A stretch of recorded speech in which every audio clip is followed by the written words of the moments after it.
Okay, are we ready? Yes, sir. So, good morning to all of you. Good morning, sir.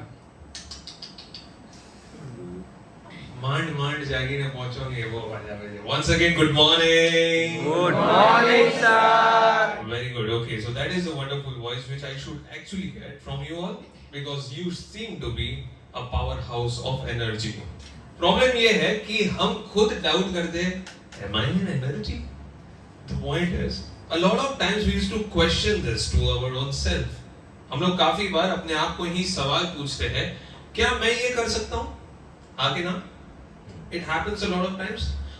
Tell me one thing, across the universe, across the world, what kind of work was such जो इंसान ने चाहा और वो नहीं कर पाया? Was there anything? सोचने वाली बात है. इंसान ने हर वो चीज की कोशिश की. किसी इंसान ने चांद को देखकर ये सोचकर कहा कि मैं चांद तक पहुंचना चाहता हूं. कुछ लोग उसको पागल मूर्ख कह के हंस पड़े, लेकिन कुछ लोग थे जो उसको जिद बनाकर कैसे कर सकता हूं का सवाल उसने अपने अंदर बिठा दिया और वो उसकी जर्नी में लग गया. The point is, a lot of times in our life we always question ourselves and 10 people who say that you cannot do this and we are just sitting down. हाँ यार, इतने लोग अनुभवी लोग बोल रहे हैं नहीं हो सकता है, तो of course नहीं हो सकता है, right? But the point is, किसी एक दो और ऐसे काफी इंसान इकट्ठे हुए जिन्होंने सोचा कि यार क्यों नहीं हो सकता है. कुछ कोशिश करते हैं, यहाँ से चांद तक पहुंचने के लिए कुछ तो होगा, कुछ साइंस अप्लाई करना होगा तो सीख लेंगे, कुछ ऐसी चीजों का आविष्कार करना होगा तो बना लेंगे, कुछ ऐसी हिम्मत की जरूरत होगी कि ऊपर से कोई गिरेगा, आधे तक पहुंचा और गिर गया और मर जाएगा तो ऐसे लोग ढूंढ लेंगे जिसको खुद की जिंदगी के बारे में पड़ी नहीं है. नहीं तो बहु नवरा मળી જાય, બરાબર છે. મારું શું કામ છે આ દુનિયામાં, આવું કહેનારા તો બહુ મળતા હોય છે. હે બેટા જીત શું કહેવું તારું? So the point is कि ऐसे लोगों को इकट्ठा करना जरूरी है जिसकी चाहत एक जैसी है, राइट? और फिर जो है आप पे डिपेंड करता है कि आप खुद अपने आप पे कितनी हिम्मत रखते हैं उस चीज तक पहुंचने के लिए. Bhagavad Gita is not a religion. It does not teach you at all about the religion. वो बोलता ही नहीं है हिंदुइज्म क्या है, वो बोलता ही नहीं है कि भाई आपकी जिंदगी में मान लो कि आपको इसी धर्म को फॉलो करना है. It never talks about all these things. It talks about what way you should live a life. What is the principle of life? Why is this life given to you? And what is the essence out of your life? If you understand that what is life and what is life for, then you will be able to understand that what is the purpose of your existence. The majority of the people across the student community I have seen is they are directionless. સારું ખબર નથી મારે શું કરું, sir હું 10th પછી શું કરું, હું 12th પછી શું કરું. These are all the questions they are always having in their mind. આપણે તીર્થ હજી સુધી શોધે છે કે મારે જીવનમાં શું કરવું, રાઈટ? અને ઘણું બધું કરી નાખે છે એમાં ને એમાં, અને પછી કહે આમાં મારો મૂડ નથી જામતો. એટલે કર્યા પછી અનુભવ કર્યા પછી કે આ યાર આખી જિંદગી હું આ નહીં કરી શકું, એટલે ભાઈ પાર્ટી ચેન્જ કરી નાખે, right? It happens. We are flowing in such kind of ocean where there are hundreds of river coming and settling down, right? We are sailing in such kind of ocean जहाँ पे हजारों नदियाँ जो है, लाखों नदियाँ जो है, वो आके अंत समंदर में होती है और हम उसकी दिशा में की ओर जा रहे हैं. तो सीधी सी बात है, कुछ नदी का रुख जो होता है वो जिस तरफ से आ रहा है, हम लोग को उस नदी की ओर जाना होता है, उस रास्ते की ओर जाना होता है. पता चलता है कि ये किस दिशा में जा रहा है. फिर कहीं नदियाँ कुछ जल्दी अंत हो जाती है, कहीं नदियाँ जो होती है वो बहुत आगे तक जाती है, और कुछ नदियाँ जो होती है वहां पे जाके आपको एक्चुअली अपने आप की पहचान होने लगती है. It is that challenging journey, right? So the point is, हमें कौन सी नदी को फॉलो करना है, क्योंकि हम तो समंदर में भी तैर रहे हैं, मजा लिए एकदम, right? We are not having any such kind of a concrete purpose.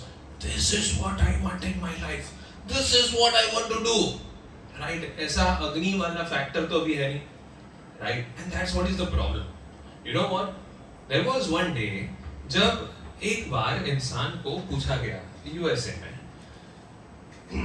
कहा कि भाई चलो एक असेंबली बुलाते हैं, बोले कि there is a threat. बोले क्या बात कर रहे हो, यूएसए में थ्रेट है? ऐसा कौन सा थ्रेट है?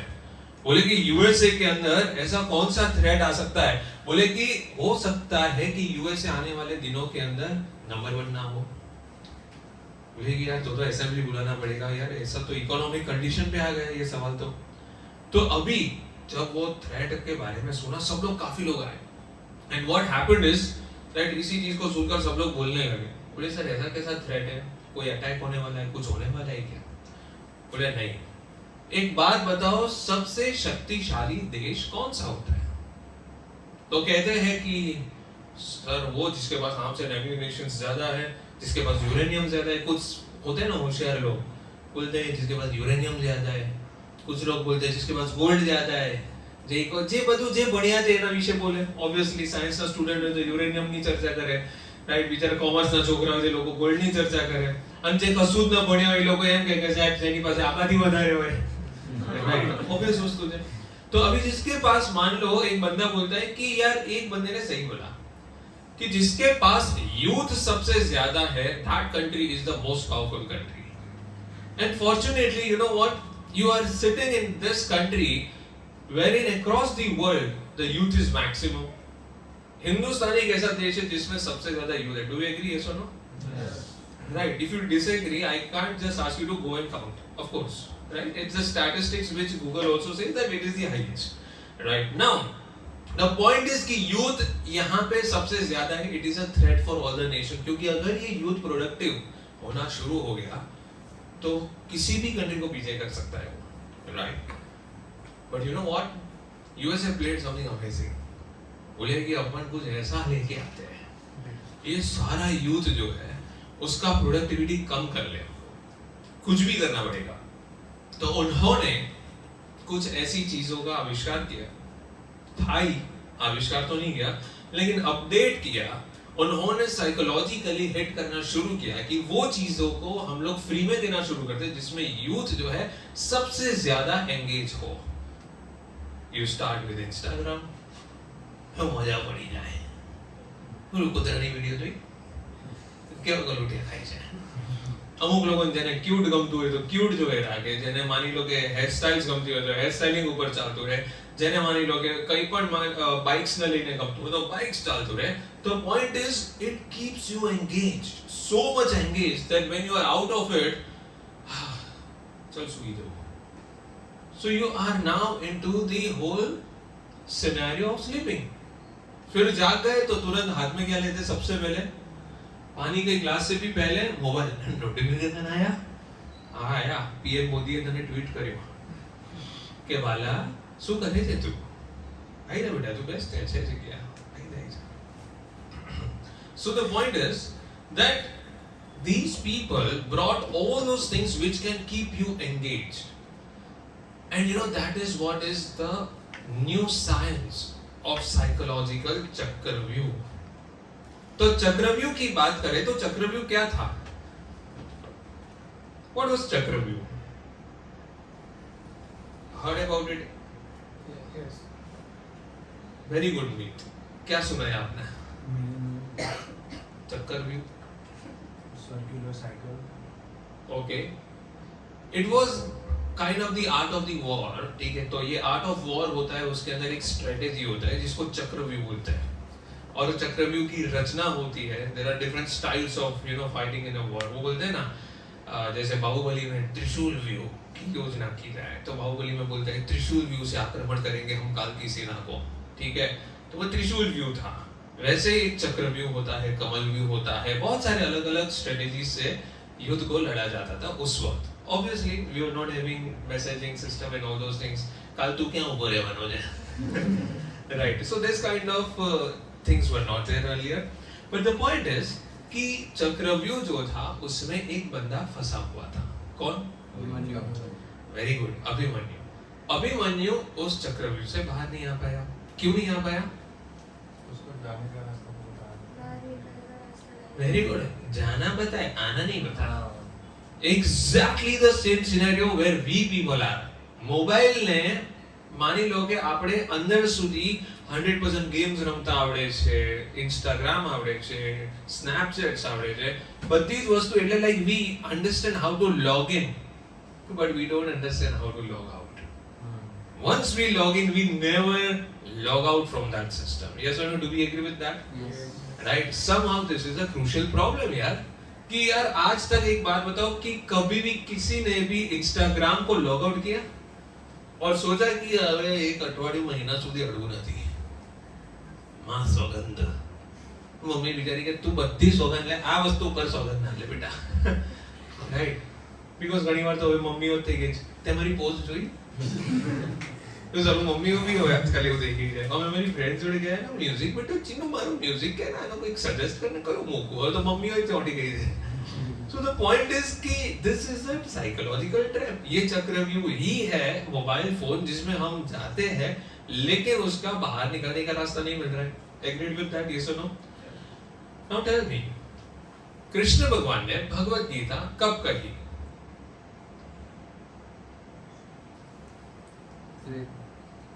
प्लीज यार આટલું જનરલ સાયન્સ તો લઈને આવો જો યાર.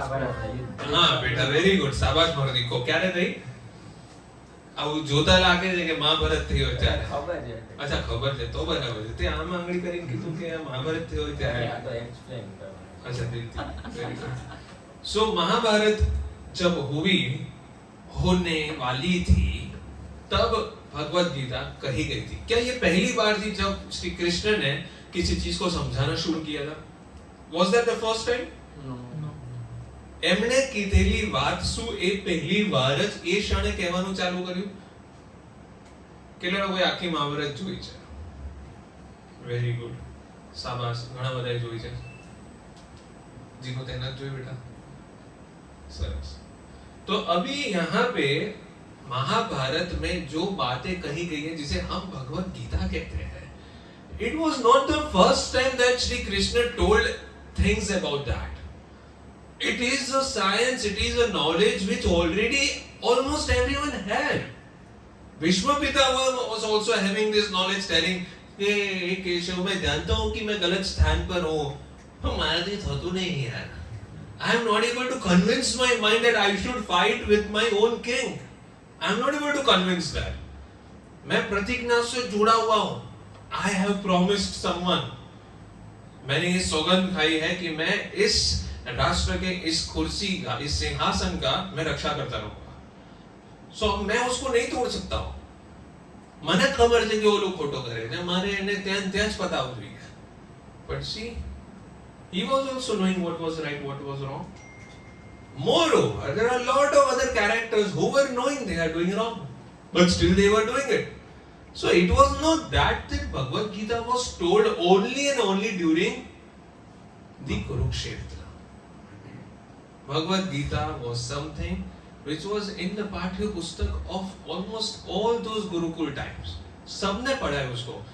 लेकिन ये सिचुएशन जो था वो वहां पे लाइव था.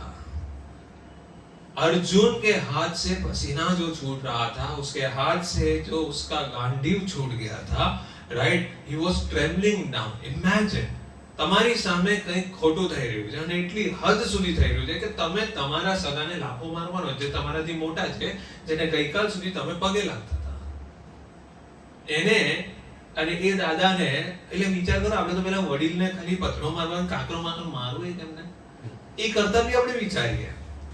તું સમજે મારી ભાવના બેટા? The point is that we are not even able to think of that scenario કે તમે જેને તમારા મોટા બાપુજી કહો કે કાકા કહો કે પછી માની લો દાદા કહો એને કાંકરો લઈને મારું લાવો તો આપો કાકા. You cannot do that. And over here Arjun has to fight with him, shoot an arrow in a way that it has to pierce his heart and go from the other side. Think of it, the scenario. It is difficult, not difficult, nearly impossible for one to do it, right? And that too social consciousness.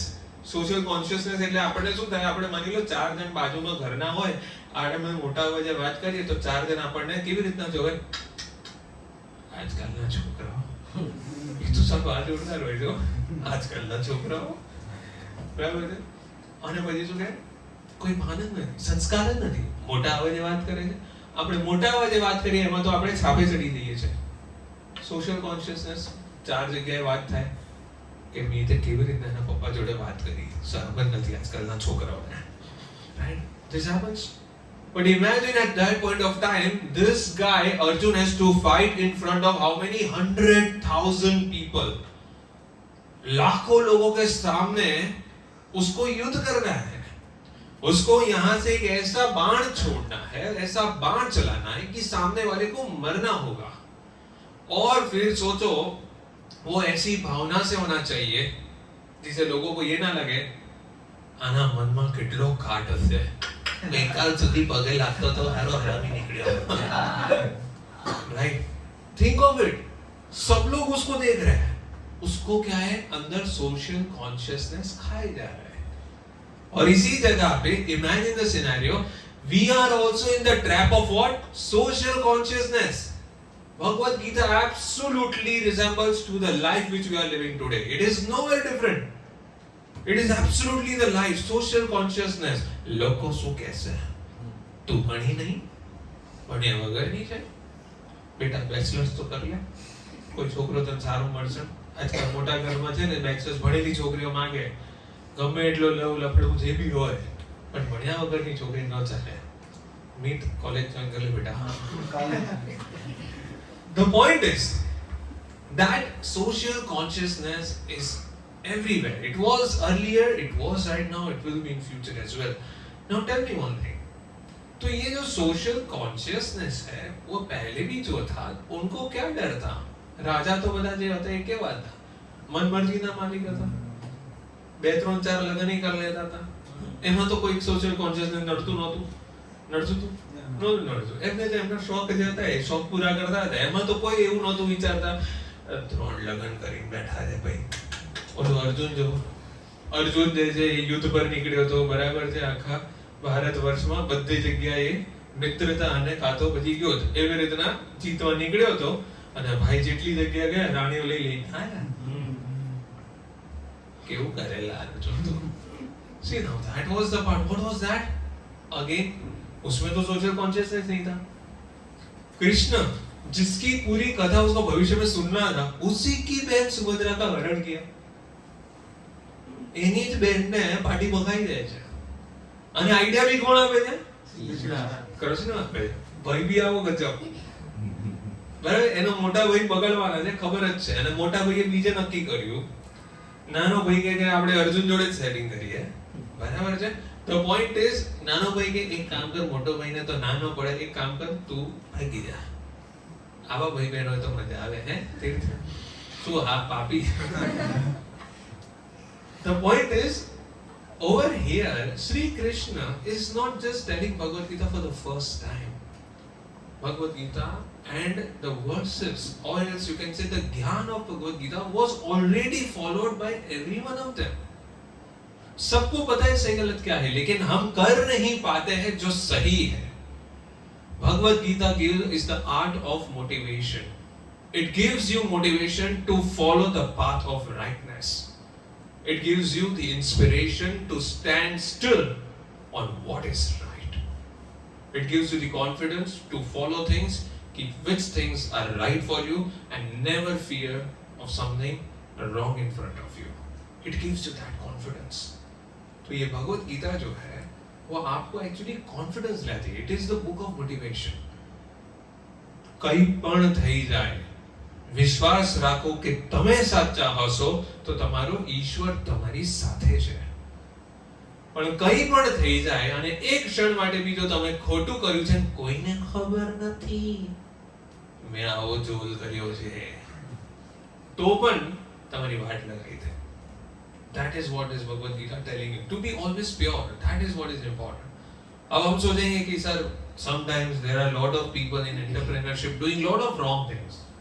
Isn't it wrong to save taxes? Isn't it wrong to earning cash? It's business. કેટલો tax ભરવો પડે? Let me tell you. To be honest with the Rashtra is also what Bhagavad Gita teaches you.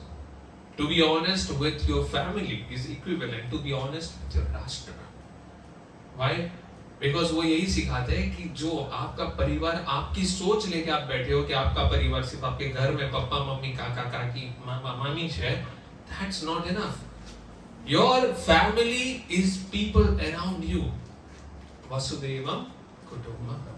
And that's what is being said કે આખા ભારતની અંદર બધા જ તમારો પરિવાર છે.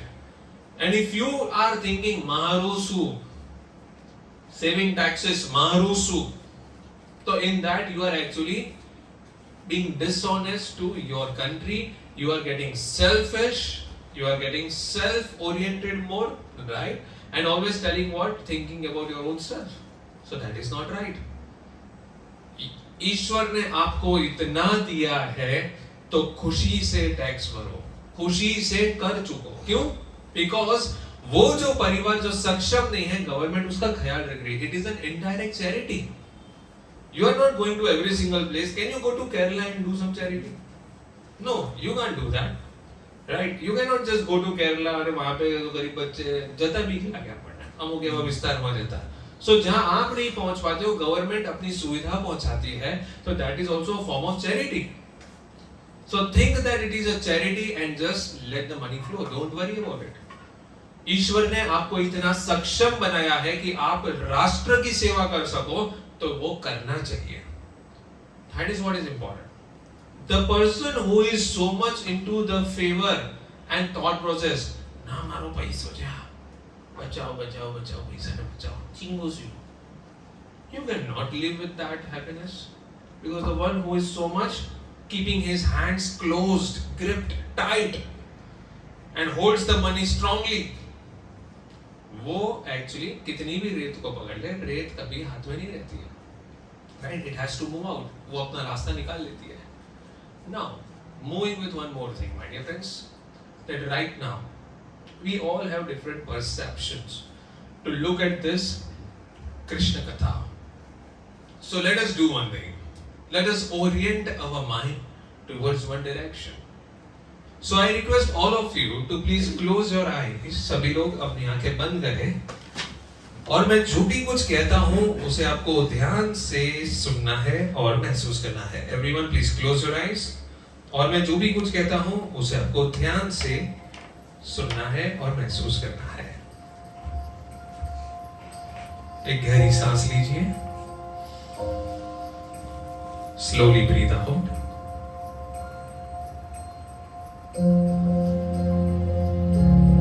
Once again breathe in. Slowly breathe out. ये जिंदगी विशाल है. हम सभी लोग इस जिंदगी में कहीं ना कहीं समंदर में तैर रहे हैं. हम एक छोटी सी नाव पर है और इस नाव को जब हम देखें तो वो लहरों के साथ कहीं ना कहीं किसी और तैर रही है.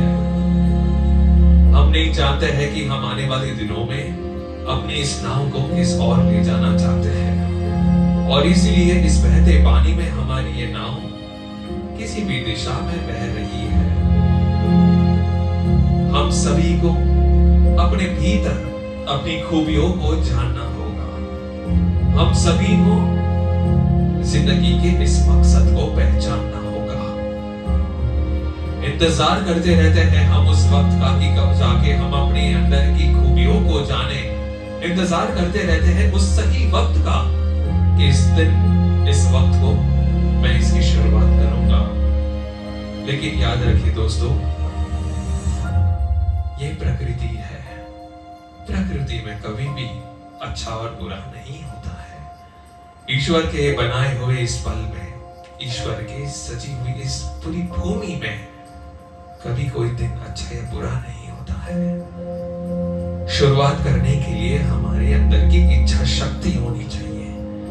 उस इच्छा शक्ति में इतनी ताकत होनी चाहिए कि कोई भी वक्त को वो सही बनाने की हिम्मत रखे. युद्ध का आरंभ कभी भी हुआ था, कोई अच्छे और बुरे वक्त को देखकर नहीं हुआ था. चौसर का खेल जो वहां पे रचा गया था, अच्छे बुरे वक्त को देखकर नहीं रचा गया था. होने के लिए इस दुनिया में आपके साथ बहुत कुछ हो सकता है। हिम्मत हमें अपने अंदर रखनी है कि अंदर वो हमारा ईश्वर छिपा है, जो हर वक्त को सही बनाने को तैयार है। इस दुनिया में यही एक सबसे बड़ी चुनौती है कि कठिन से कठिन समय में हमें अपने उस ईश्वर पे कितना भरोसा है। क्या हम उसके कहे पे चल सकते हैं? क्या हम उस पे भरोसा कर सकते हैं, या फिर अपनी खुद की बुद्धि लगाकर चीजों को सही करने निकलते पड़ते हैं? खुद की पहचान लगाने में चीजों को सही और गलत देखने लगते हैं।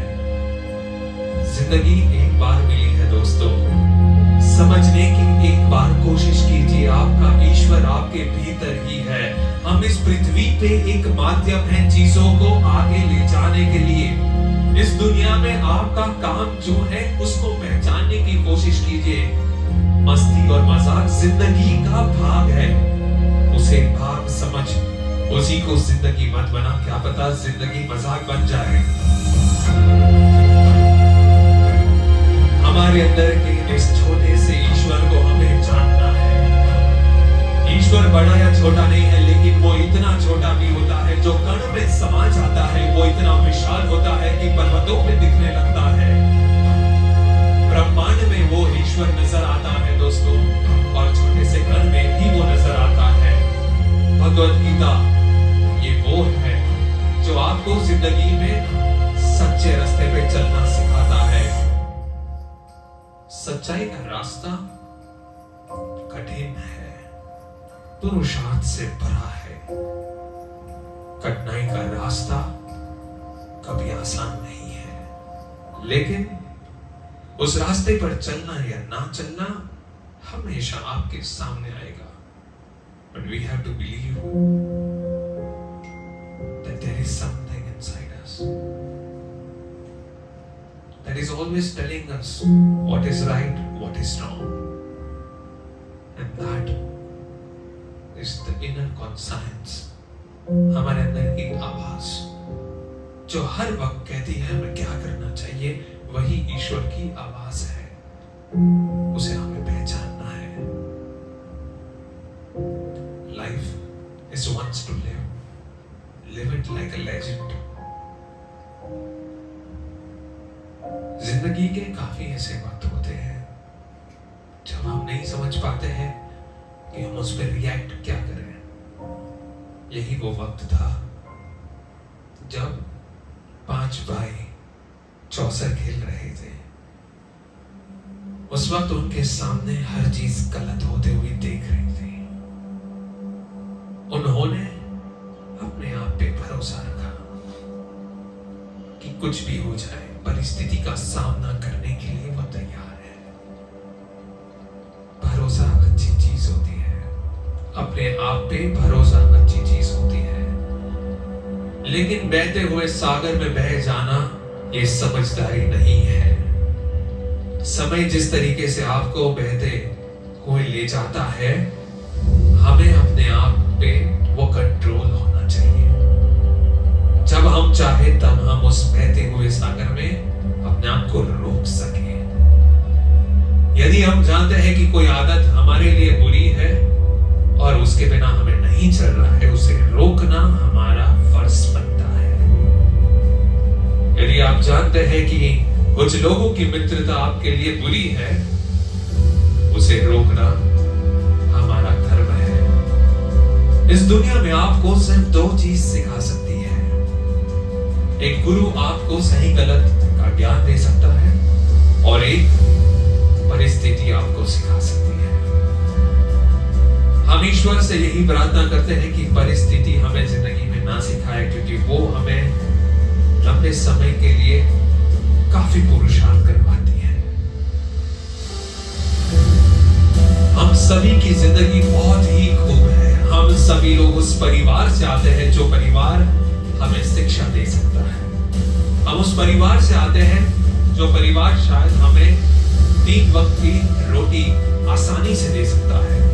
हमारी जिंदगी में ऐसा कोई स्ट्रगल नहीं है, ऐसा कोई भी चैलेंज नहीं है कि हमें दिन प्रतिदिन कैसे गुजारा करना है, उसको कभी ध्यान भी देना पड़े। ईश्वर का शुक्रिया अदा कीजिए आपने किस परिवार में जन्म लिया है। ये एक मौका है कि आपको इतने बेहतरीन परिवार में जो जन्म मिला है उससे अब आप क्या कुछ कर सकते हैं। हमें उससे और आगे निकलना है। इंसान को पहले अपने आप को स्थिर बनाना जरूरी होता है। हम सभी लोग स्थिर हैं। हमें अपने परिवार में, अपने लोगों में स्थिरता नजर आनी चाहिए।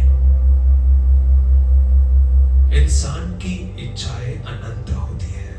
हर इंसान हमेशा चीजों के लिए, आगे बढ़ने के लिए भूखा रहता है।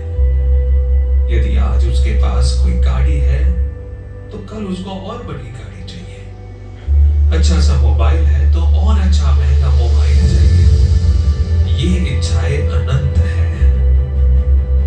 हमें इसी चक्रव्यूह से बाहर आना है। इसी सिस्टम से हमें लॉग आउट करके बाहर निकलना होगा।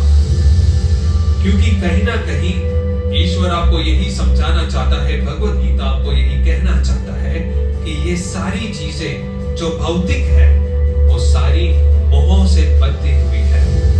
आपको मोहित करती है, आपको लालच में डुबोती है। और इसीलिए हम जो है पैसों की जाल में फंसते जाते हैं।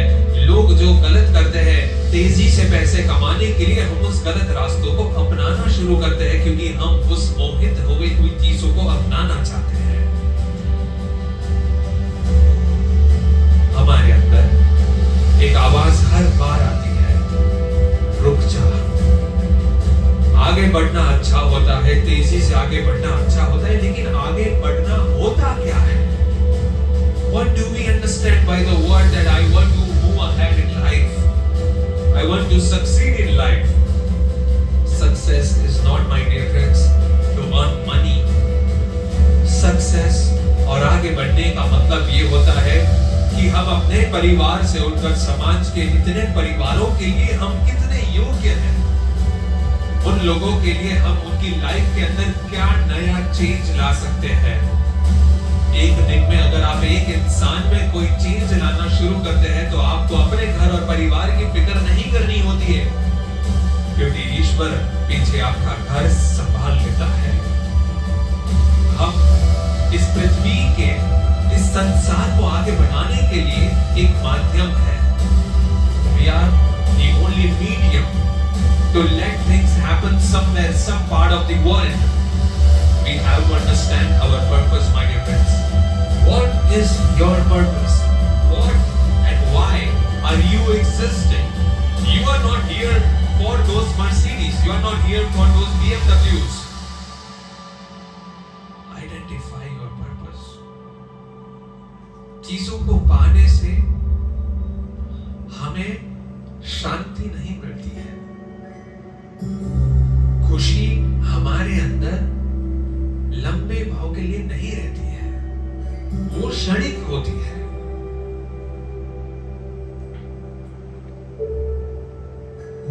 Try to find the purpose of your existence.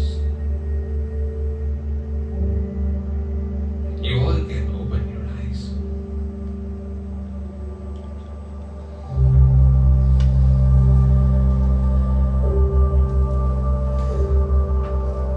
The beauty of life is that we do not know and we do not have the manual of the product that is existing. This life is a journey of exploring you. You have to explore the dynamism that is inside you. Try to identify the dynamism, the beauty, the creativity, the exponential intelligence that you carry inside you. Explore that. Money is not something that is equivalent to the level and standards we carry and the gift which we have got. पैसा एक ऐसी चीज जो लोगों ने बनाई है। ईश्वर ने क्या पैसा बनाया था? Do you think so? Like, let's consider this in a way. that भगवान आते हैं, बोलते हैं कि पृथ्वी बनाइए, સરસ મજાનો શું કહેવાય માહોલ બનાવીએ, 3-4 અલગ અલગ વર્ગના લોકો બનાવીએ અને બધાની વચ્ચે આપણે પૈસા મૂકીએ. Do you think that anything such kind of an event might have happened? Perhaps no. Money was not the thing. Initially, long back, everyone must have just heard this in their history lessons. What was there? Barter system. Remember barter होता था? Yes, yes. Right? लेन then का system था. Right? મારે ત્યાં ઘઉં થાય તો તું મને ચોખા હું તને ઘઉં આપું. બરાબર છે? બ્રાહ્મણો એમાં બેસ્ટ હતા. તું ઘરે અનાજ મૂકી દે હું તને જ્ઞાન આપું. બેસ્ટ. સારું છે. રાઈટ? હું તારા છોકરાઓને સારું જ્ઞાન, સંસ્કાર, બધી જ વસ્તુ શીખવાડીશ. સામે તારું શું આપવાનું? મારું ઘર ચલાવી લેવાનું. બરાબર છે? So that was good. Now the point is that money is something which was being created. How many of you have read this book, Rich Dad, Poor Dad? Wonderful, everyone. क्या बात है? नालायको. चोपड़ियों वाँचो. Okay, that book was written by Robert Kiyosaki. Robert Kiyosaki is one of also the richest men from 1 to 50 you can consider, right? He is a very master blaster person. जिसने पैसा समझा, पैसे की system को समझा, खास तौर पे बैंक को समझा. उसने अपनी बुक में उसने एक और बुक लिखी है, that is guide to investor. किसी ने पढ़ी है गाइड टू इन्वेस्टर? साइज देख के नहीं पढ़ी होगी, I am sure with that, right? हाँ, इतनी मोटी सी बुक है, कौन पढ़े यार? हाँ, तो तकिया लिए ऊपर है, right? So Guide to Investor is the second book which Robert Kiyosaki also wrote. In that, he actually made people understand the system of bank. Bank चलता कैसे है? बैंक आपका ही पैसा आपको दे रहा है, उसमें ब्याज कमा रहा है. सोचने वाली बात है. आपको मैं आपका ही पैसा दे रहा हूं और उसी पे आपको ये समझा रहा हूं, कन्विंस कर रहा हूं कि 10 साल तक आपको मेरे को ब्याज चुकाते रहना है. मैंने आपको 1 करोड़ दिया, आपको मुझे वापस जो है वो 1 करोड़ 18 लाख देना है. ठीक है? और आपको मैंने 1 करोड़ क्यों दिया? क्योंकि मान लो आपके परिवार वालों ने पहले जितने भी लोगों ने कहीं से कहीं कुछ जो जमा किया है, वो 1 करोड़ मेरे पास पड़ा है. आप ही के परिवार वालों के पैसे मैं आपको दे रहा हूं.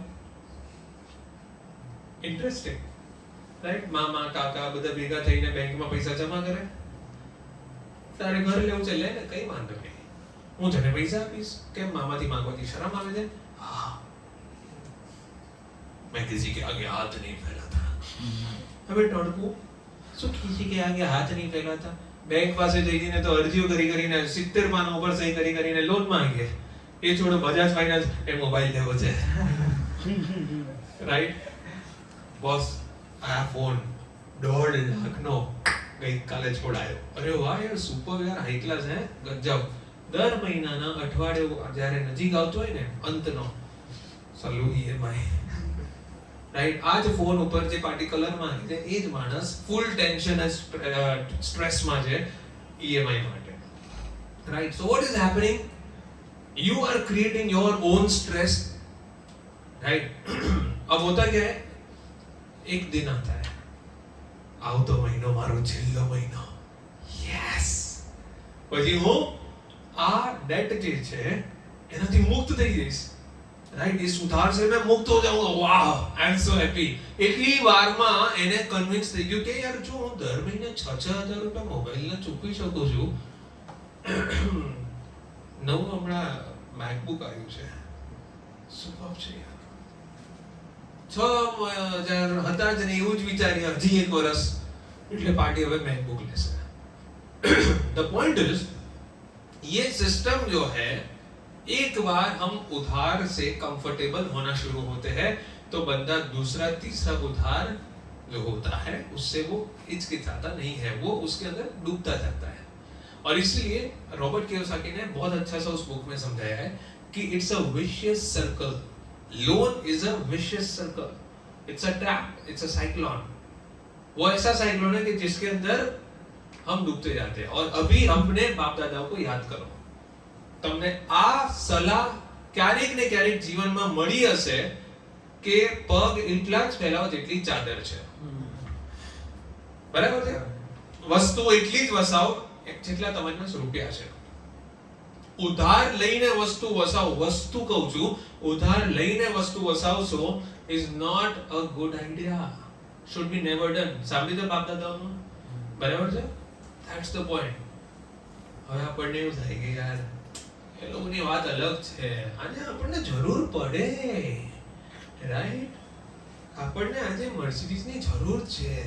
અચ્છા, મર્સિડીઝની જરૂર છે કેમ?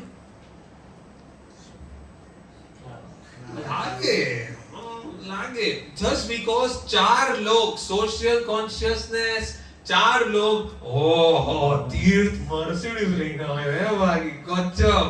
એટલે તીર્થના અંદર ને પંપ એમને મારે તક તક I'm feeling good.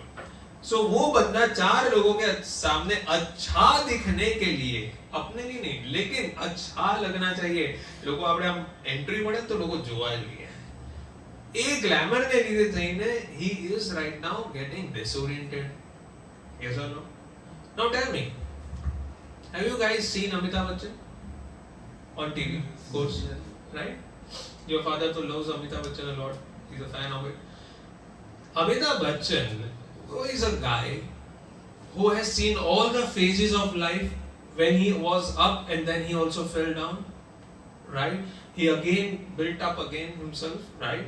Tell me one thing, he started his own company considering it will be a successful because like across India सभी लोग जानते हैं उसको वगैरह. His company fell down, was not a good success, right? फिर सोचो initially जब वो मार्केट में आए थे, इस फिल्म इंडस्ट्री में आए थे, वो एक ऐसा वक्त था जब उनको कॉन्फिडेंस था कि उनका हाइट, बॉडी, पर्सनालिटी अच्छा है.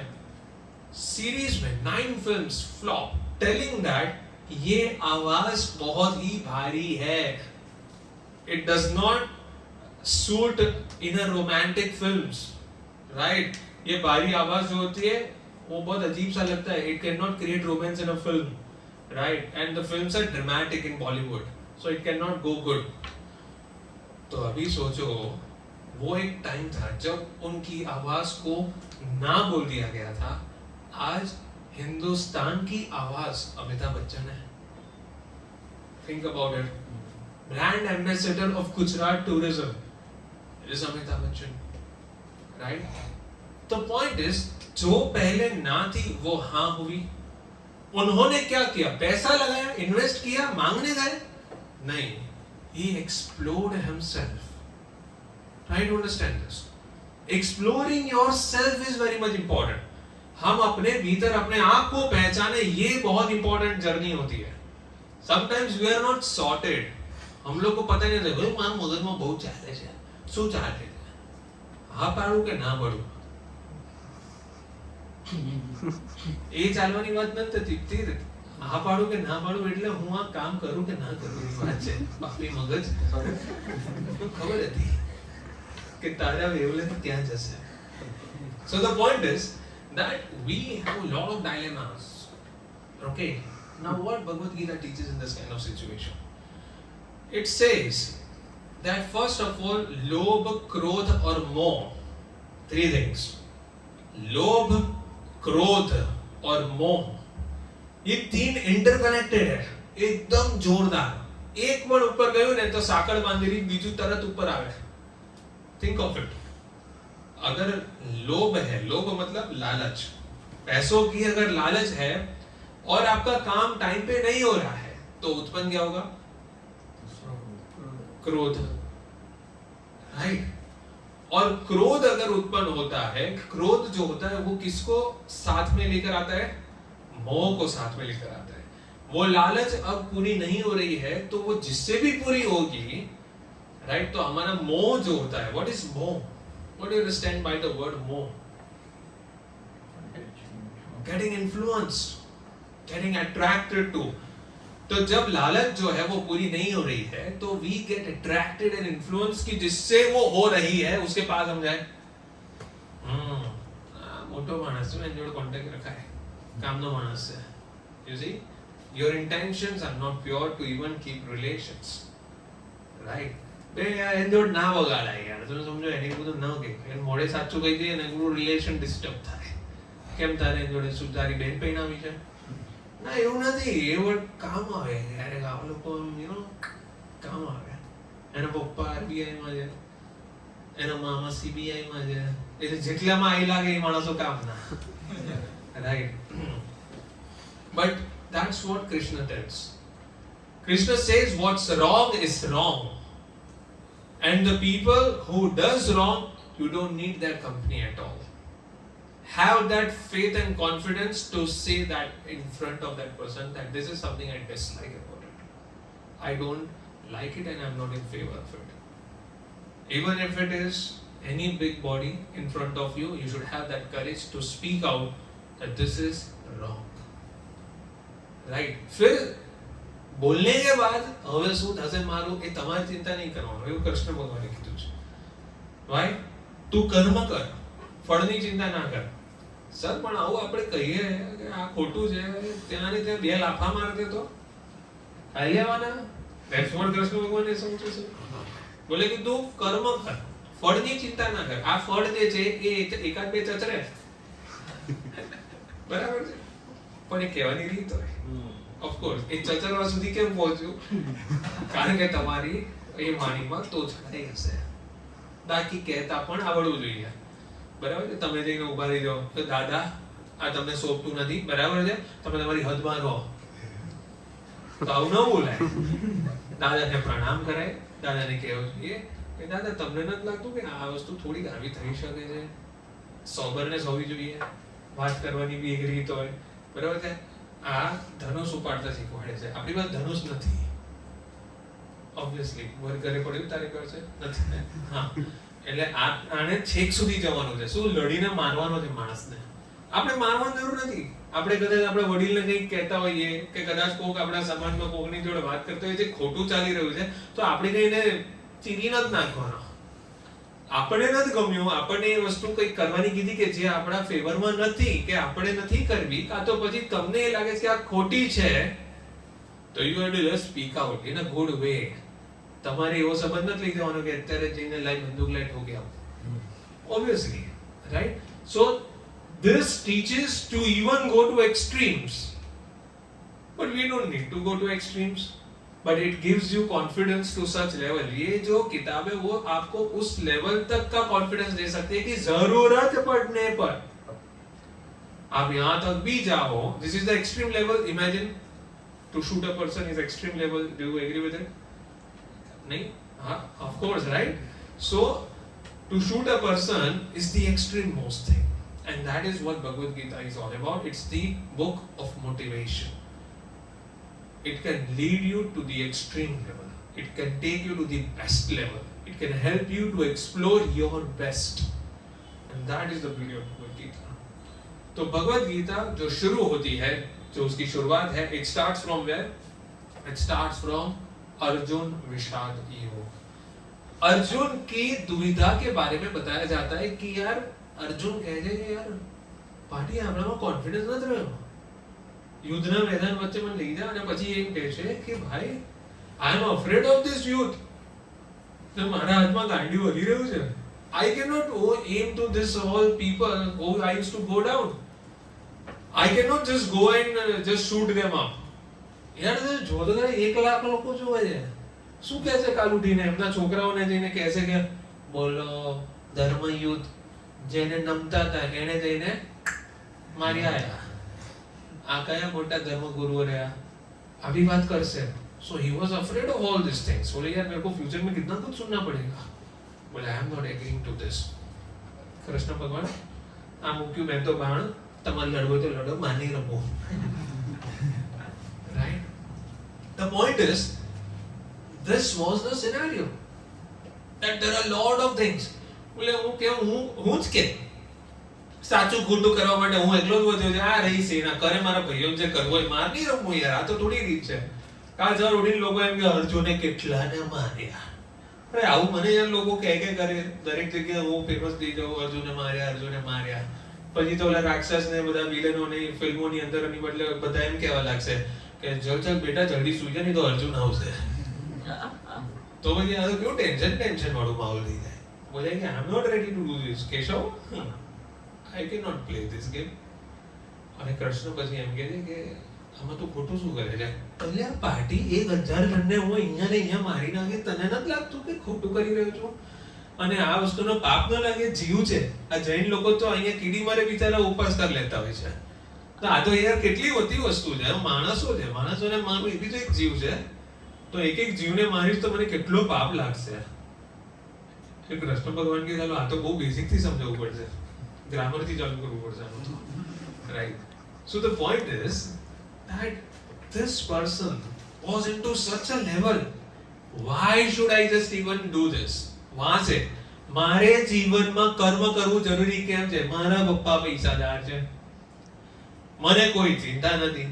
મારે 3 પેઢી ખાઈ જાય એટલો પૈસો મારા બાપાએ ભેગો કર્યો છે, તો મારે મોજ કરવી છે. મારે કેમ નહીં કરવાની જરૂર છે? This book teaches why you and what you have. That is something that you can start exploring from this beautiful journey of Bhagavad Gita. અને પછી એક ક્વેશ્ચન ખોટો બી તો નહોતો કે સાલું હું જ કેમ?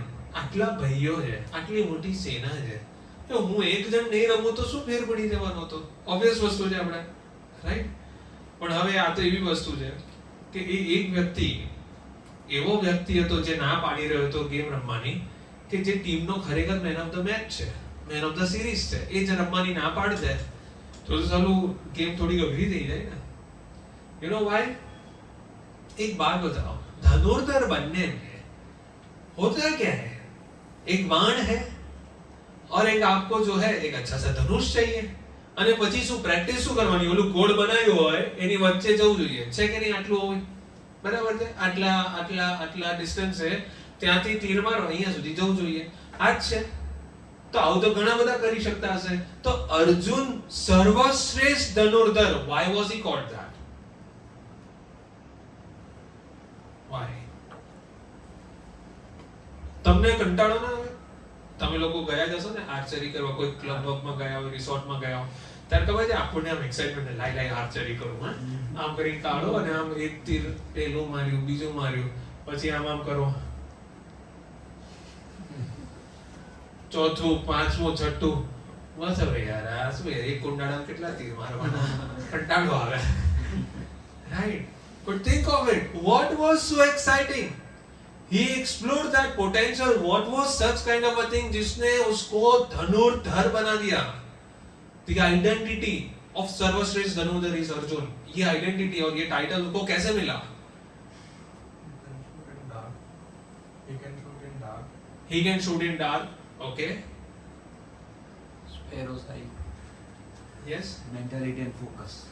Mentality and focus. Okay. You know what?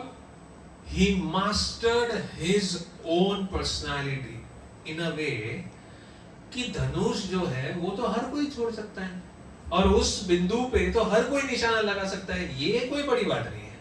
चलो 10 मीटर से लगाया, 20 metre, 40 metre, 100 metre.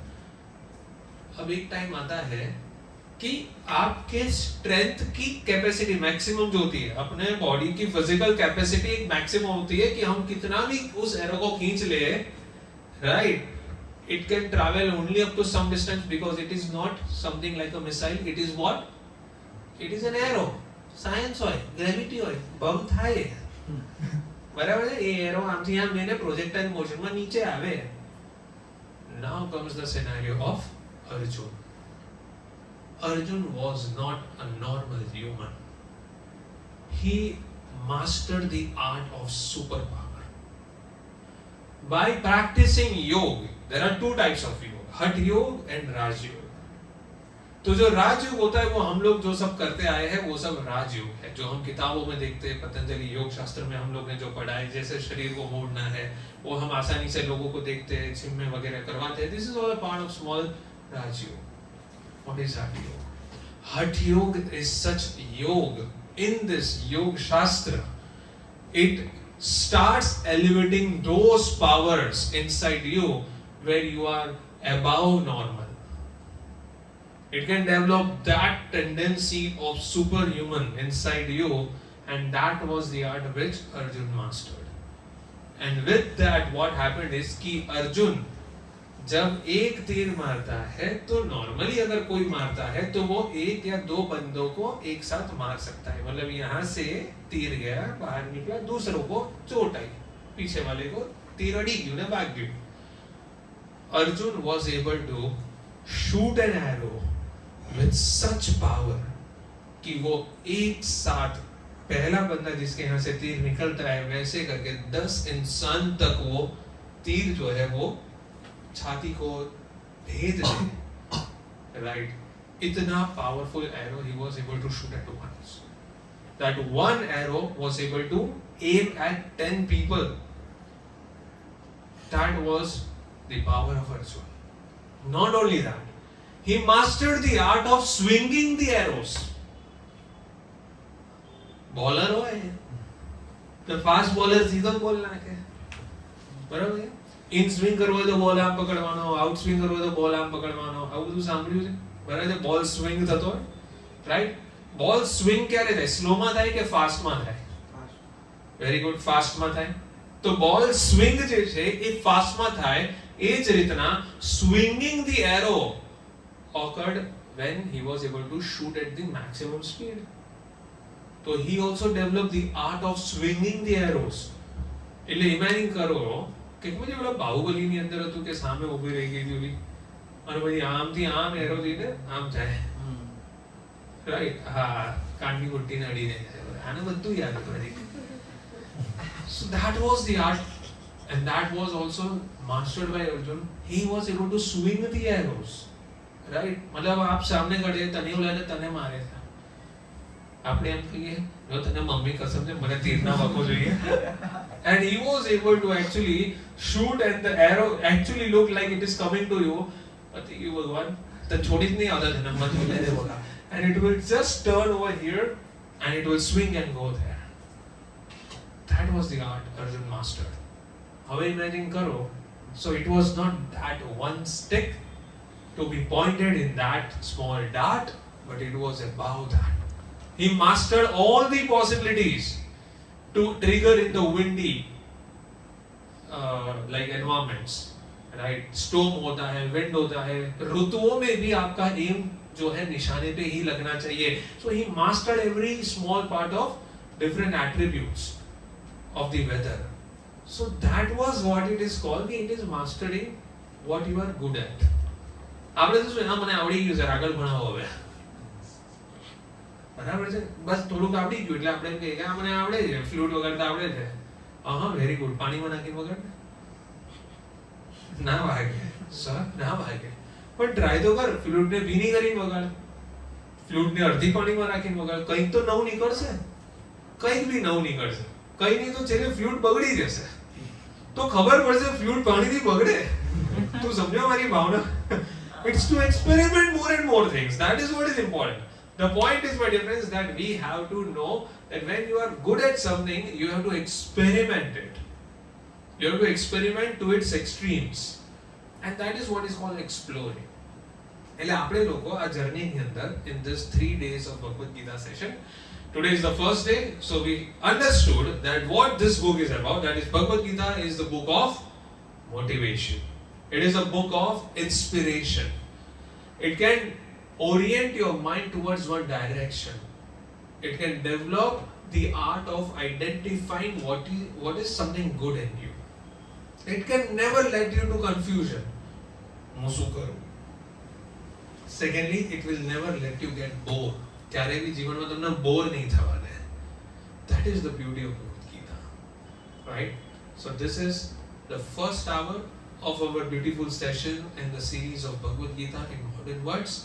Right? I welcome you all and thank you so much for joining at morning 7:30. Right? It's already 1 hour. लेकिन कैसे निकल जाता है पता नहीं चलता. ऐसा बोलने वालों को लगता है कि क्यारे 1 કલાક પડી ગયો ખબર જ ના પડી. और બેસવા વાળાનું ખબર નહીં. બેસવા વાળાને એમ થતું હોય એ બસ કર. But now I'm sure that there is a way of enjoying this journey as well, right? Yes. So tomorrow we will be going ahead what that motivation did Krishna Bhagwan talked about during this powerful part of Bhagavad Gita कि उसने तुरंत ही जो है ये सोच लगाना शुरू किया कि जो हुआ अच्छे के लिए हुआ, इतने हद तक कि जितना भी कुछ उनकी जिंदगी में हुआ, अर्जुन की जिंदगी में जितना भी कुछ हुआ, यानी कि द्रौपदी का वस्त्र हरण भी क्यों ना हो, या फिर चौसर के उस खेल में उन्होंने जो भाग लिया और वो हारे और इतने सालों तक वो वनवास में थे, अज्ञातवास जो तक किया, तो ये सब कुछ जो हुआ कैसे उसकी सोच बदली कि ये सब होना था तो हुआ है, अच्छा हुआ है. આપણે વિચાર કરીએ મારા જીવનની અંદર ચાલુ કેટલી વાટ લાગે તને ક્યાં ખબર છે, જાણે ત્યાં પ્રોબ્લેમ્સ છે, મને કોઈ સમજતું નથી, મને કોઈ આમ નથી તેમ નથી. Like these are all the tsunamis that goes inside our brain, right? The frustration. And immediately Shri Krishna wiped all the frustration and he developed a new beej of positivity. Things happen for a purpose. Don't worry about it, right? So thank you so much, my dear friends, and I hope you have a very beautiful day ahead. Jai Shri Krishna. Jai Shri Krishna.